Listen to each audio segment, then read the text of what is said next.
Hey fam, I'm back. So, unfortunately, we're seeing all this stuff going on with this coronavirus and all of this stuff, right? So, I'm here this evening to talk to you about that very situation. So, hopefully, you guys have been keeping up with what's going on. You've been, pulling information from various sources. Guys, this is a sad day for us in particular. Not just the nation or the world, because this is a pandemic, but for us. All I see on these programs are Caucasians, maybe a sprinkle of other people that's feeding us this information, that's telling us what's going on and what we should be doing and the expectations for desirable outcome. Where are we? There are no black experts. None of us know anything. We're not educated enough. Even with the media, most of the media reports on the main news stations. You see who's telling that news. Definitely see where we're getting the information from. Guys, I don't know how many wake up calls do we need. I really don't know. This is so disheartening, to say the least. This is very disheartening. And unfortunately, yeah, times past we could say that, things were being put upon us that, maybe weren't in a position to fight back, push back. But guys, how long have we been in a position to do better? How long have we been in a position to come together and act as one force for the betterment of our people? It's like we're the only ones that haven't figured out we're actually in a race. It's like we're the only ones who haven't figured that out. I know even I say it and I believe my people are some really, really smart people. But it can't just be lip service. It has to be action behind it. That we don't have to keep telling ourselves that we're smart, telling one another that we're smart. It'll go without saying, because the actions, as they say, will speak louder than the words.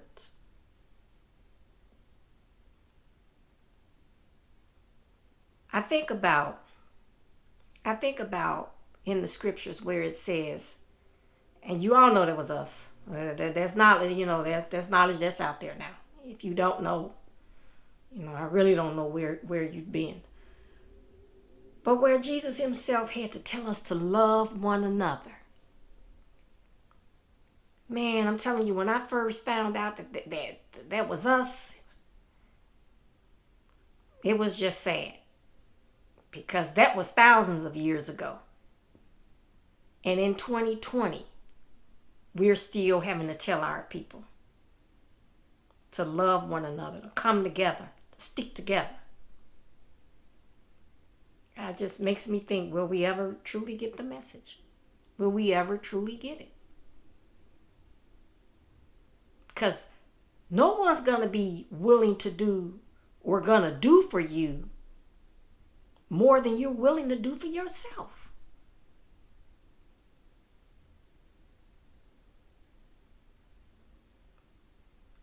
Like I said, in times past, maybe we didn't have the wherewithal, the tools that we needed. But we've been gaining here and there. We just haven't been using them correctly. We just haven't been using the tools correctly.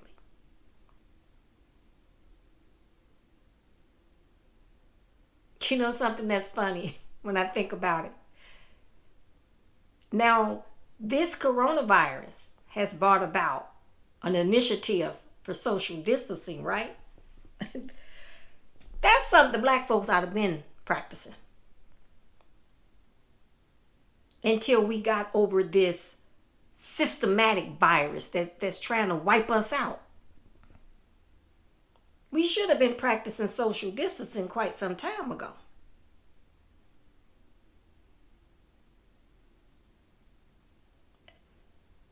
Guys, I heard on 2 different platforms today, 2 white men, older white guys, putting out the call. Now, they said this regarding themselves, but then they also put the call out there for other older, white people. They said, we are willing to die in order not to put a burden on our future generations. In other words, in order to keep this good thing going for them, we'll sacrifice our lives for it. Now, I'm not asking anyone to sacrifice their lives because our ideologies are different about our seniors and our culture. Culturally, it's different. History tells us we've always honored our elders and things of that nature. And then there's some cultures that don't. It's just a fact. It's not throwing shade at anyone. It's just what it is.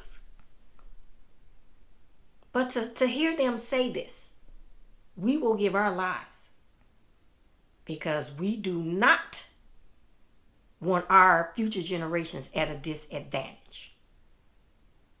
Because if the playing level is even, everybody else has just as much chance then to raise their groups up. But no, they want it to stay just like that. So if that means they're elderly dying off. So what he was talking about, he said, hey, look, we got to keep this economy going, right? Because this economy, this is our backbone. This is our economy. We got to keep this going. We can't afford to let the economy just crash and fall. So that means that somebody got to go out to work. And rather than us have the young people go out there, let's sustain them. All you older people, he said, I'm not afraid to die. All of us, let's go out there and do this. Keep this economy running because we don't want to give up this good thing. Do you see that group mentality, that group thinking? He was willing to give up his own life for the group. We're not even talking about anything that extreme. We're saying come together politically, come together economically, do business with other black businesses, start up our own businesses, get the information from people you can trust, listen to more than one source. We can't even get us to do that. So now, can we continue on some issues to blame the white man? He's guilty of a whole lot. We understand that. It's no secret. But people, we have to be held accountable as well for the things that we're not doing, for the actions that we're not taking. Because it doesn't benefit us to keep, playing the blame game. It doesn't get us anywhere. It doesn't get us anywhere. But that was pretty powerful to hear him actually say, we know that, groups will do, it's basic, human survival 101. And so you can't really blame them. The only thing I'll blame you for is if you get in my way of me, making sure that me and my group survive. And this is what is being done. So these are the things that we can hold, certain sectors responsible for. But you also have to be accountable for your actions. You also have to be accountable for them. So guys, on that note, you see this book here. This is the book that I've been telling you guys about. One of them anyway. Powernomics by Dr. Claude Anderson. This guy has been He's been on the front line for so long for his people. Guys, I remember during or right after Katrina, and he was down in New Orleans, just broke down crying. He said, I'm so tired. He said, I'm so tired of seeing my people done like this and my people hurting. And all those people died down there because of what? Their government not taking action like they do in certain instances and for certain catastrophes, for certain people. You know, so I'm going to read you 2 passages out of here, guys. So bear with me. Anyone that has this book. And guys, go out and pick this up. We give all our money to the Asians, to the Arabs, to everyone else. Pick these books up. It's like 5 books for about $99. And before you say it's too expensive, just think about what you do spend money on. And that you don't question, you know, that they don't have to give you a breakdown of their pricing strategy. Either you're going to buy it or you're not. And remember what I said about how they know our behaviors? They know we're going to buy it. 1.5 trillion people. Be selective, okay? You can be selective. You have the power to be selective. You just have to make the choice to be. So anyway, I'm going to read you 2 excerpts from his book. So this is page 192. Once again, this is Powernomics. Know your competitors. So Dr. Anderson says, to promote its own self-interest, a group should only select for allies those who will support the group and will not benefit from its demise. There is an orchestrated effort to avoid black issues and to supplant them with Hispanics and other minorities.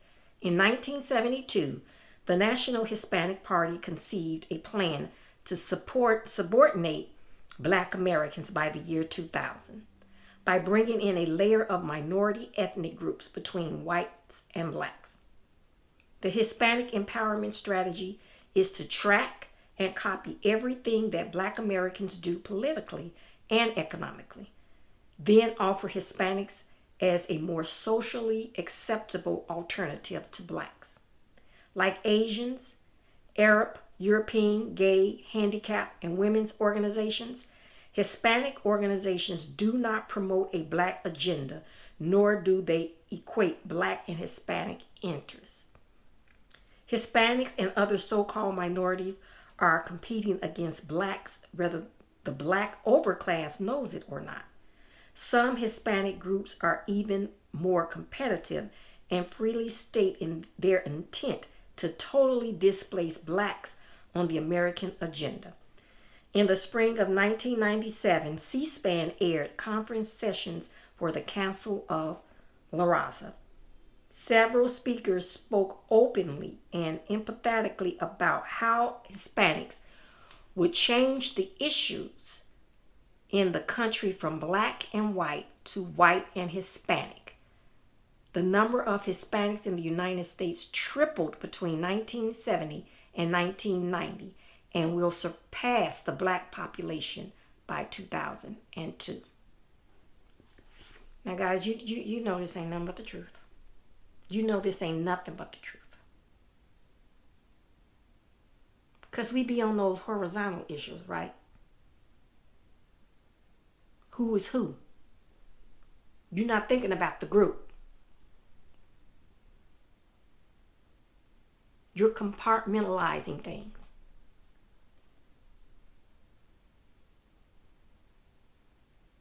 If I said, I can't stand for my people because it's gonna look like, it's one-sided. So I gotta stand for the Hispanics, or I gotta stand for this other group, that other group, or that, This is the same thing that happened to us when they told us black women, right? To join their women's suffrage movement. And what did we get out of it? What did we get out of it? How many of us are on CEOs, in the C-suite and CEOs, but some of them are, even though it's still predominantly white men, some of them are breaking that ceiling. What did you get out of the deal? And they come tell you to sign those petitions. And I've been guilty of it. You don't think about, wait a minute, how is this going to benefit my people? Because trust and believe, they're thinking about that. Because I'm going to tell you some people, whatever benefits the white woman benefits the white man. Wake up. Wake up. And to show you how true this is, Biden was at a some type of rally or something, and one of the reporters came up and said, if you get the nomination, what are you gonna do for black people? You know what his response was? Well, it's no secret that this nation will be predominantly Hispanic in a few years. Totally disregarded the question about what did he have on his agenda that specifically targeted black people. You know why? Because he does not have anything on his agenda. But then, what happened after that? He went, I think it was South Carolina, wherever he was with all those black pastors. They came out and said, he's it. Now look, guys, I don't care who it is. You better learn to ask some questions. I don't care if it's your past, I don't care who it is. If you know your Bible, you know Abraham questioned the Lord God. You can ask your pastor a question. Pastor, why? Why are we bagging him? What's the reasons? What does he have for us? Learn to be proactive. People, be smart out here. Didn't I tell y'all? I told y'all before things were going to get rougher. Didn't I tell y'all that? You got to learn to listen. Pay attention. Pay attention. I know it's hard to deal with my people. I'm not confused about it. I'm not confused about it. Many have lost their lives in the fight to try to help us. I mean, some of our black heroes, or whatever you want to call them, activists, revolutionists, they have lost their life in the fight. So why are we still here in 2020? It's a whole new decade. Why are we still here with this stuff? Other people come and demand, they strategize, they collaborate and demand what they want. What's our issue? Then we'll say it's the curses. The curses ain't stopping you from doing a whole lot you want to do. Stop with the excuses, people. Do the right thing. Do the right thing. Now I'm going to read you another excerpt. Now this is from page 204 of Dr. Anderson's Powernomics. Political action step 7. Block vote based upon quid pro quo agreements between politicians, their parties, and black people. The strongest weapon in black America's political arsenal is the block vote. Although it is small, it has great political potency because it is the nation's only block vote. It's talking about us people. No other group, not women, Hispanics, senior citizens, or whites, vote as a block. These voter groups are not loyal to national political parties and rarely give more than 40 to 45% of their vote to any specific political party. Black Americans are the exception. They have the sole distinction of typically aligning 95% of their vote with a single national political party. For instance, from 1870 until the late 1930s, nearly 100% of this country's black voters voted as a bloc for the Republican Party. From the late 1940s until the present time, nearly 100% of the country's black voters vote for Democratic candidates.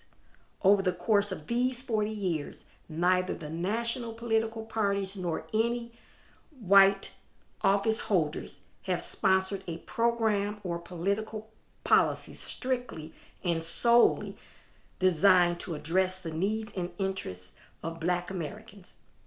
They have never been paid a quid pro quo for their party loyalty and block votes. Always giving. We're always giving. Always giving. Now what do we get back? You didn't even hear Obama get up there and specifically name anything that he was going to do for us.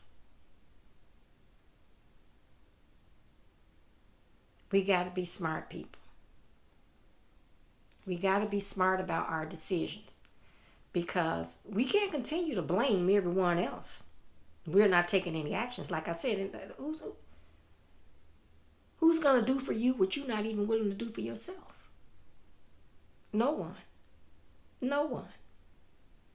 And if they were, I would probably be looking over my shoulder wondering what's coming behind it. We have to have that group mentality, people. We gotta do better than this. We gotta do better than this. Gotta stop thinking that we're less than. It seems that we don't feel like we're valid enough unless we're attached to someone else's measuring stick. We have to stop this, people. We have to stop this. I'm telling you. When I'm long off the scene, I really, really hope that we're in a different, higher place than now. This is 2020. How long have we been in this country? It makes me wonder, did the slaves even try to revolt more than we do today? And we're not in physical chains. We locked up here.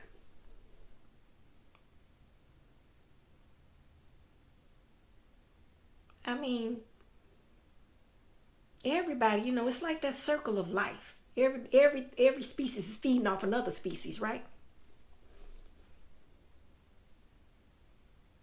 So every species that is able to dominate another one is a bit higher on that chain, right? Guess what we are? Everybody's feeding off of us. Everybody across the globe. Everyone is feeding off of Black folks. They told you, nope, we don't have any work from home positions for you. This was before this corona. You can't work from home. When it got to hitting that pocket, they said, oh yeah, get those laptops, send them home. They can do that from home now. Why couldn't you work from home before that? Because they gotta control you. We know where they are from 8:30 till 5, and then it may take them an hour or two to get home.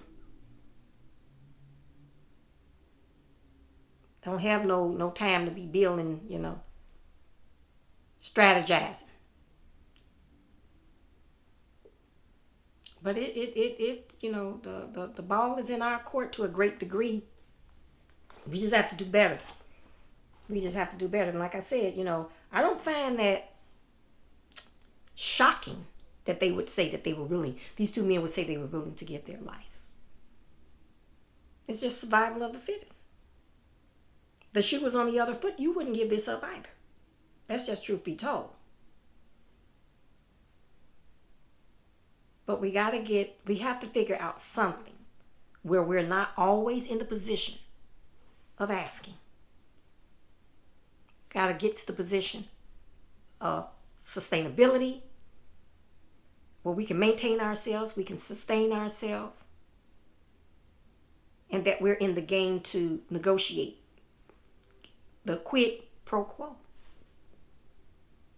If we give something, we get something. But right now, we're still just giving. Show you how much they think of us.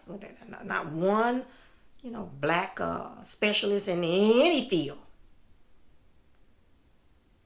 is on those news stations. And then the president, Trump, said, I want the churches filled by Easter. I don't know. Maybe one of you guys know he's a Christian now. Okay. At any rate, he wants to rush this economy back because the longer this economy is fragile, the weaker it makes them, and the more opportunity others have to come and wedge in. Now we all know normally what's the next alternative to that. Let's go start up a war. War generates money. And so we have to stop, we have to change our minds about our own image. Change our minds about our own image. What makes us feel like we have to be integrated? What makes us feel like that? Change our mind about that.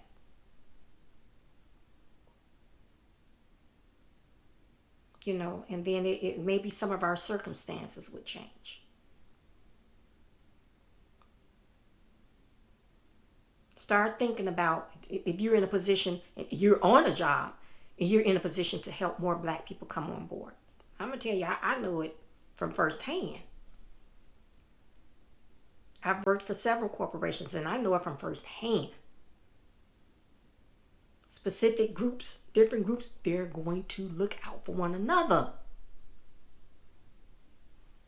They're going to look out for one another. And I'm sitting on the job looking at my people that are in positions to help our people, afraid of, I don't know, are they afraid? Do they feel like they're going to lose the relationship they think they have with other people? Is that it? And I'm talking about people in high positions on these jobs. Wouldn't move a muscle, ignored you. I had white people come and try to do more for me than, y'all don't know how that feels. Some of y'all may know how it feels. But when I have white people coming trying to help me more than the people that look like me, man, that's rough, y'all. That's really rough. And but you still, at the end of the day, it's like you can't turn your back on us though. We shouldn't, Yeah, we get fed up with one another. You get fed up with some of your family members. You know that. Pookie and them get on your nerves. You ain't gonna, you gonna have to take a breather from them. But you don't disown them. So that's what we have to stop being so easy to cancel one another out and have nothing to do with one another. You need to take a breather, step back, take a breather. And then, to re-engage when it's okay to do so. And support black businesses, people. Support black businesses. I know, it may be difficult in some situations because we don't have the right tools all the time to get to or even know where the black businesses are. But that's something we have to start doing. Stop disregarding one another. And black people, listen. Reading is fundamental and listening is crucial. Learn to listen. You don't know something, you let someone help you that does. People, we got to start somewhere. We got to start somewhere. And I haven't been in it as long and don't know as much as Dr. Anderson does. He knows a lot of stuff. And so, I don't know it like he knows it. But I want to do my part. Does us no good to complain. You ain't gonna make a move and try to do what you can do. I'm just one little woman. How much can I do? But how whatever that portion is, I need to be doing it, and I need to hold myself accountable, and others ought to hold me accountable as well. And we have to start holding one another accountable. Brother, what you doing? Sister, what you doing? You know, why you not helping your people out? Because everyone else, y'all heard that excerpt about the Hispanics. That's not hate speech. That's real talk. That's truth. Because we see it already has happened. We see it already has happened. Every other group came on here, showed up on these shores, and what was meant for us, they got it. They put those broad terms into the bills and things that they were making and say minority. And that was meant for us. But who turned out to be the minority? White women, Hispanics, anybody coming from anywhere else. What did we get? Nothing. Gotta stop letting the wool being put over our eyes. And hold our leaders accountable. Quid pro quo. What are you going to give us? Because both the parties are American parties. Democrat and Republican. They're all for America. And they'll tell you that. They wear that pin on their lapel. They'll tell you in a minute. They're not for a specific group. So if that group wants something from them, it's got to be a trade-off. Don't think automatically they're going to go up there. You know, they come, show up at your church. Your pastor and the politician make a deal in the back. Come out and tell all of y'all. And then there you go. So, it's just truth be told, people. It's just truth be told. So I want to share something with you guys. I want to share something with you. Okay. So. This is my certificate from African Ancestry. It's a DNA testing company. It is black owned. Even the scientist, Dr. Kittles, that does the testing, he's black. Gina Page, she's black. I mean, she's a CEO or president, but she's up there in the company. And I think both of their signatures are here. Where are they? Yeah. Well, Dr. Kittles, he's the scientist. And so Gina does all like the media, but she's also, I believe, the CEO of the company. But yeah, I was so happy to receive this. So they don't sell your DNA. They don't sell it. And just interested in knowing, you know, if it was any way possible for me to know a little bit about what, you know, which region my ancestors may have hailed from was important to me. And so I did the testing. Yes, it is costly. So here's the deal about that, though. So this goes back, mitochondrial DNA is what it's called. This goes back hundreds of years into your lineage. DNA can do that, people. We see people getting locked up all the time now off those DNA results. Cold cases being solved, right? And so the DNA, as you guys, don't change. Now we don't morph into something every 10 years. You know, that DNA comes down the line. And so my people hail from the Bakoya Islands. They are the Bubi people. That's the Equatorial Guinea on the west coast of Africa. And then the Tikar, Hausa, and Fulani people of Cameroon. So I'm doing research on both of these groups. The only place that I've been in Africa is Ghana, West Africa. I can't even explain the experience, guys. It's life-changing. It was for me. It definitely was. And opened up my eyes to a lot of things. And dispelled some of the reports and news that we heard about people who live on the continent. So, guys, don't let them continue to make us afraid to mingle with our own. And even we do that right here. So, you know, we need to just do better, like I said. But yeah, get some of your family members to pitch in, because it goes down the maternal line. So you, your mother, your grandmother, your daughters, if you have any, your sons, uncles, everybody along that maternal line that came through to your mama and her mama and so forth and so on. They'll benefit from that. So get them to pitch in. And, you know, let them know, hey, look, we all going to get this test because it's all going to benefit all of us. And I think you'd be pretty happy. I did my little decorations with my, This is not kente cloth, though I do own kente cloth. But it's just an African pattern. And yeah, and I thought I was so happy to receive it. But you guys, I wanted to share it with you all as well. So I want you guys to like. Don't forget to hit the like button, guys. Hit the like button. Leave some comments. Don't just tell me you like the video. Great video. Engage. Share. Share information, people. It's important. Share information. Pick up Dr. Anderson's collection. Read. It's about, like I said, 5 in the collection and I believe a DVD. Pick up the collection. Read. Learn about what affects you and how we might just, I don't know. Some people say it's a wrap now.